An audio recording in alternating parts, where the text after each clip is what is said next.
So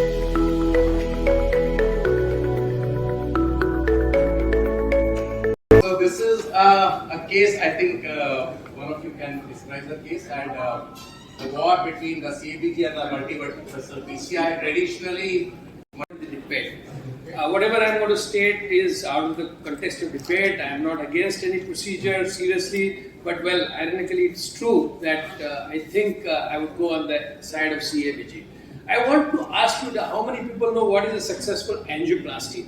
A successful angioplasty is after which the residual luminal diameter is not, the residual stenosis is not more than 50%. So leaving a 50% lesion in a vessel is a successful angioplasty. After which there is no MI, patient does not need a bypass, and there is no abrupt vessel closure. He has mentioned type A lesion. Can you believe the success rate of a type A lesion is more than 85%? Now, if I tell you I'm going to do a bypass and there is a 15% risk of a bypass, how many would you send? How many of you would send that patient to me? No one will send that patient to me. So already there is a 15% even in a type A lesion, which is the best possible lesion. Good target, good vessel, good everything, and there is a 15% risk in angioplasty. And this is not me. This is ACC, AHA stating so. Coming to type B, there are 2 type B lesions for this patient. And for type B lesion, the success rate is moderate, 60 to 85%. So if I do a bypass surgery and I say there is a 40% chance of failure, are you going to send that patient to me? Yes or no? No, nobody is going to send it, I know that. And in that also there is type B1 and there is type B2. If it is B1, it is still okay. B2 is considered complex, very bad lesion and a very poor outcome with plasty. This is what is suggested.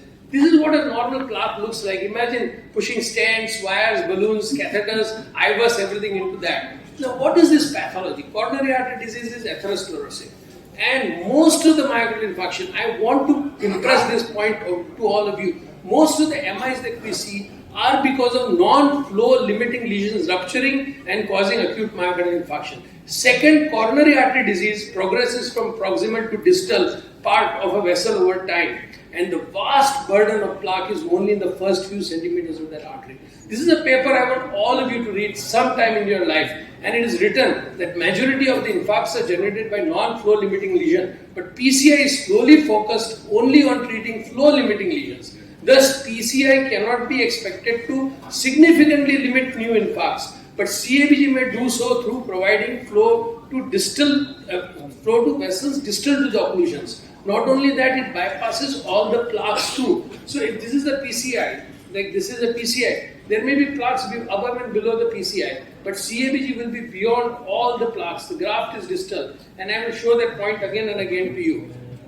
This is a study that shows that most of the infarcts are because of vessels that have less than 50% stenosis. Imagine plastic, after plastic, you have less than 50% lesion left after a plastic. And most of the MIs are because of less than 50% lesions. So imagine, what is the chance of MI after angioplasty? If there is a plaque in the proximal artery, that is 50%. That can still lead to myocardial infarction. And most of the times, 50%, this looks 50%, this is not significant, let's leave it alone. We'll treat the critical part. That's how the cardiologists go. So, both these techniques treat coronary artery disease, but myocardial infarction is common after PCI and not common after CABG because the graft in CABG goes beyond the entire plaque burden in the artery. And that is why, like I've written, the majority of bypass grafts are placed distal to the potential vessel occlusion from CAD. Hence, coronary bypass prevents against infarction by covering anaerobic zones at risk for ST segment elevation MI, which does not happen with PCI. What does the data say? All of you have been talking about mortality. So let's look at morbidity and mortality. This is a meta-analysis by Sipai et al., which included most of the major trials. And what did it say? It favors for myocardial infarction, less incidence CABG. Look at repeat revascularization, it is in favor of CABG. Look at MACE events, favor of CABG. Only where PCI is favored is in event of stroke. Look at this. What does CABG do? There is a 27% reduction in long-term all-cause mortality and a 42% reduction in MI compared to PCI. 42%. Can you beat that percentage? 42% in MI. And we want a PCI for a patient 35 years old? I wouldn't do that. These benefits of CABG are so meaningful that we should prefer CABG over PCI. Look at this. He has mentioned all these A, B, C, D lesions. And this is the ACCHA 2022 paper, which says all the data put together, if you try to do angioplasty in a complex lesion, B2 and B1 are nearly complex lesion, then the mortality is bad and the 5-year outcome is worse if you do PCI. Clearly it is worse. This is what it is. Look, 6.8% for single vessel and 9. ABC lesion. So it's A lesion, you have 6.8% failure at 5 years. If it's a B type lesion, 9.9. And if it is a B2 type lesion, 11% failure at 5 years. And this is for single vessel disease. By ACCHA, you have got failure of stent. This is for single vessel. Imagine you put 3 stents, where would the failure be? 30%? Imagine where your patient is headed to. And look at this. They have reported death at 5 years. Look at the death, 8.2% death. And target vessel failure, 14.8%. Means if you do PCI, 8% patient will be dead at 5 years. You want death? You don't want death. You want patient to live. See, PCI only relieves symptoms. It does not prevent death and repeat MI. What is the failure rate? It's mentioned here.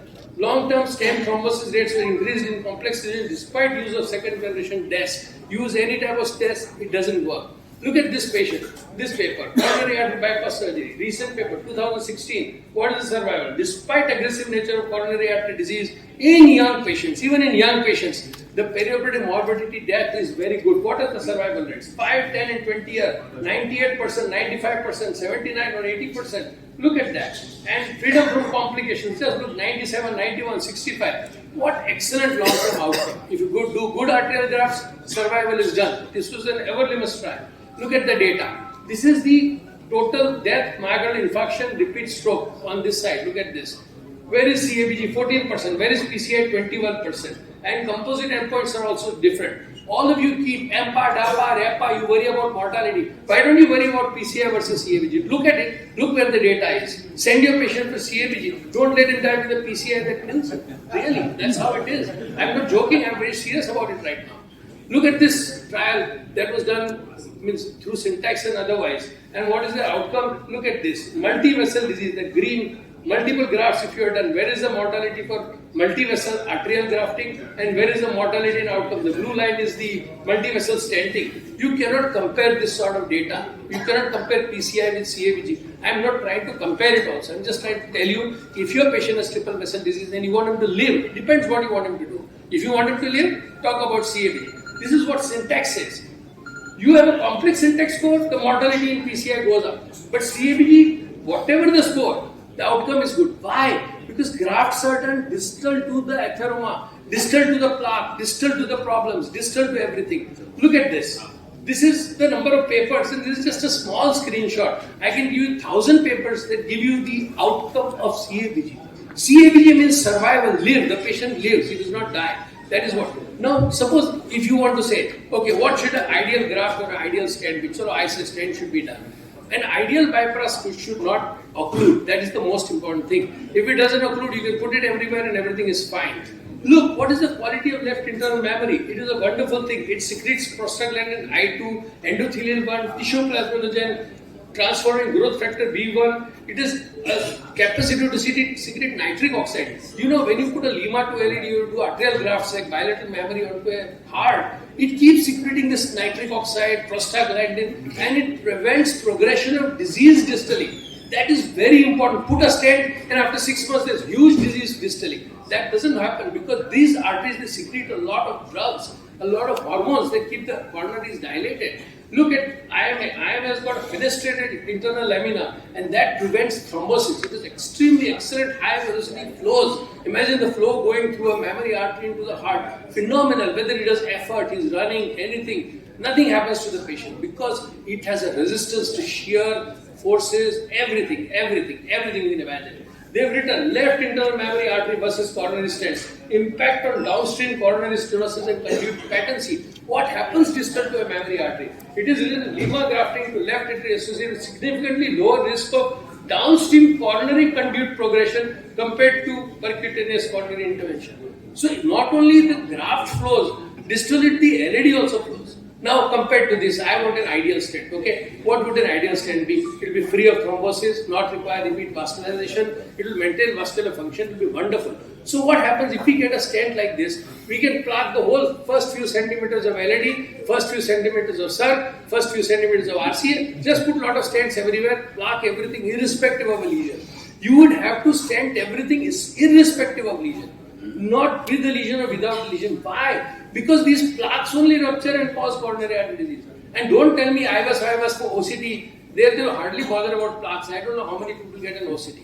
So cardiology has been coming up with these eureka moments. If you won the battle like this, first eureka, 1977, I got balloon angioplasty, no more CABG. After a few years, oh, it didn't work. Then they come with the first generation BMS. Oh, it's very good. We will solve the problem of restenosis. Again, thrombosis did not work. Then they came to the first generation test. Wonderful. It did not work. Next stage. Every time they study 5-10 years and realize they are wrong, you lose people. People die. You are again and again comparing it to CABG, but people die. Imagine. These trials kill patients. They don't keep people alive. Remember that much.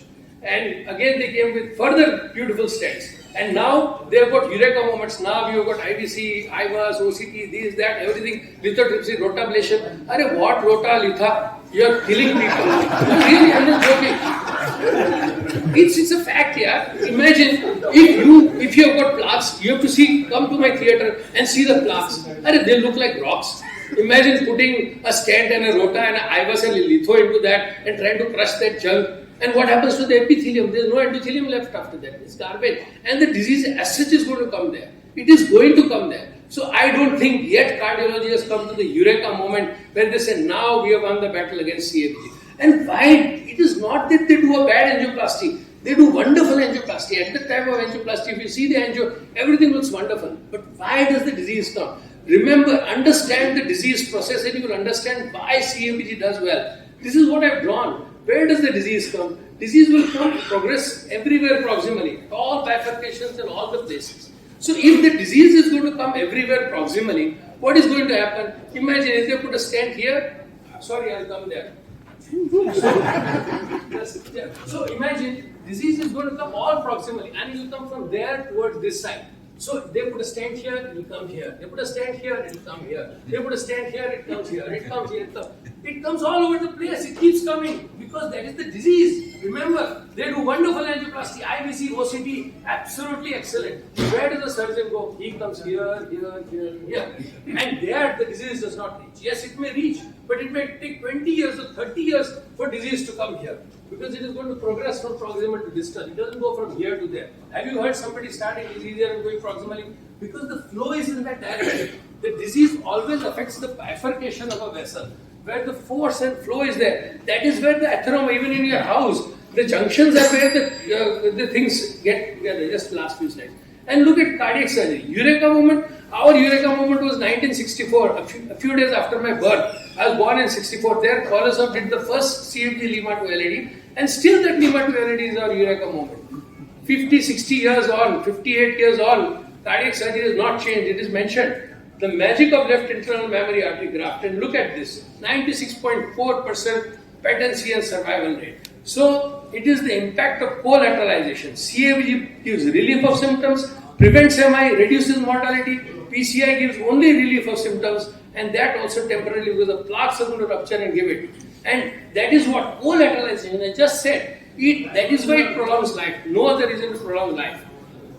Imagine all these papers are there without improper lipid. Just now someone said improper diabetes. Still we look at a 20 and 30. I had a patient today, a few days ago, 91, the first CABG we did in civil hospital. That guy is now 92 years old. He came with his daughter. In 91 we did CABG. 32 years later, he is still alive. And now what is the life history of CABG? Let's look at economics. This 37 years old, he has a bima, 3 lakh cost, 30 years later, maybe a redo CABG, he lives another 20 years, it's okay, 6 years, 6 lakh cost. Look at PCI, OCT will cost him 5 lakh, after that a re-intervention 5 years, then he gets an MI, he comes to us, we do a CABG and mitral repair with EICD, and then he lives in class 3, class 4, and he ends up spending 30 to 40 lakh. This is industry. Spend 30-40 lakhs. Lovely, the hospital does a lot of work and everybody has a lot of work to do. And everybody is starting DAPA, GLIPA because patient is in heart failure with diabetes. And imagine if you've done CABG, this is where you are.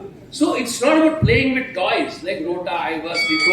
It's about making the person live. We want him to live, not get there. Okay? So let our patient live.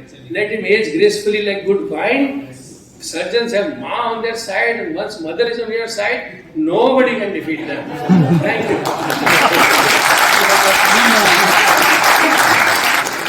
There's something I want to show that proves my point. So this is all the proximal vessels have closed. Full progression of disease. Full progression. Proximally everything is 100%. One lima, one ma is keeping this man alive after 27 years, and he is in class 1. Look at this. And the whole heart is collateralized. So collateralization is important, not proximal disease.